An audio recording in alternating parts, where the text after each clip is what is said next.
शक्तिमान परमेश्वर आपका धन्यवाद करते हैं आज के सुंदर बाइबल अध्ययन के लिए। खुदावन होने दे आज का यह अध्ययन हर एक सुनने पढ़ने वाले को बड़ी बरकत दे पिता, यीशु नाम से मांगते हैं, आमीन।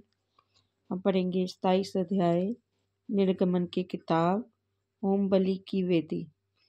फिर वेदी को बबूल की लकड़ी के 5 हाथ लंबी और 5 हाथ चौड़ी बनवाना। वेदी चकोर हो और उसकी ऊंचाई 3 हाथ की हो और उसके चारों कोनों पर 4 सींग बनवाना। वे उस समेत एक ही टुकड़े के हों और उसे पीतल से मढ़वाना। और उसकी राख उठाने के पात्र और फावड़ियाँ, कटोरे और कांटे और अंगीठियाँ बनवाना और उसका कुल सामान पीतल का बनवाना।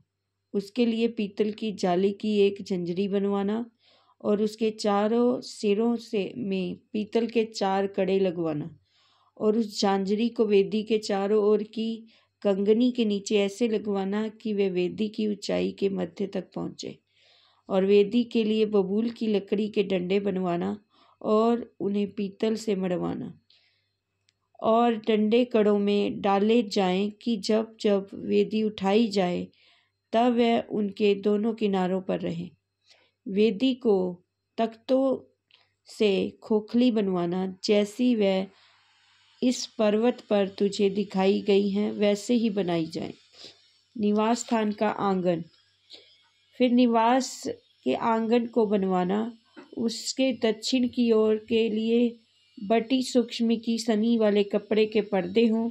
उसकी लंबाई 100 हाथ की हो, एक किनारे पर इतना ही हो और उनके लिए 20 खंभे बने और इनके लिए पीतल की 20 कुर्सियां बने और खंभों के कुंडों और उनकी पट्टियां चांदी की हों। और उसी प्रकार आंगन के उत्तर की ओर लंबाई में भी 100 हाथ लंबे पर्दे हों और उनके लिए भी 20 खंभे और इनके लिए भी पीतल के 20 खाने हों। उन खंभों के कुंडे और पट्टियां चांदी की हों। फिर आंगन की चौड़ाई में पश्चिम की ओर 50 हाथ के पर्दे हों और उनके लिए खंभे 10 और खाने भी 10 हों। पूरब की ओर आंगन की चौड़ाई 50 हाथ की हो और आंगन के द्वार की ओर 15 हाथ के पर्दे हों और उनके लिए खंभे 3 और खाने 3 हों। और दूसरी ओर भी 15 हाथ के पर्दे हों, उनके लिए भी खंभे 3 और खाने 3 हों। आंगन के द्वार के लिए पर्दा बनवाना, जो नीले, बैंगनी और लाल रंग के कपड़े और बटी हुई सूक्ष्म सनी के कपड़े का कामदार बना हुआ 20 हाथ का हो। उसके खंभे 4 और खाने भी 4 हों। आंगन चारों ओर के सब खंभों चांदी की पट्टियों से जुड़े हुए हों। उनके कुंडे चांदी के और खाने पीतल के हों। आंगन की लंबाई 100 हाथ की और चौड़ाई 50 हाथ की और उसके कनात की ऊंचाई 5 हाथ की हो और उसकी कनात बटी हुई सूक्ष्म सनी के कपड़े की बने और खंभों के खाने पीतल के हों।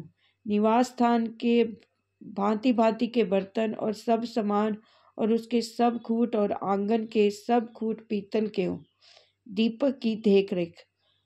फिर तू इस्राएलियों को आज्ञा देना, मेरे पास दीवट के लिए कूट के निकाला हुआ जैतून का निर्मल तेल ले आना, जिससे दीपक नित्य जलता रहे।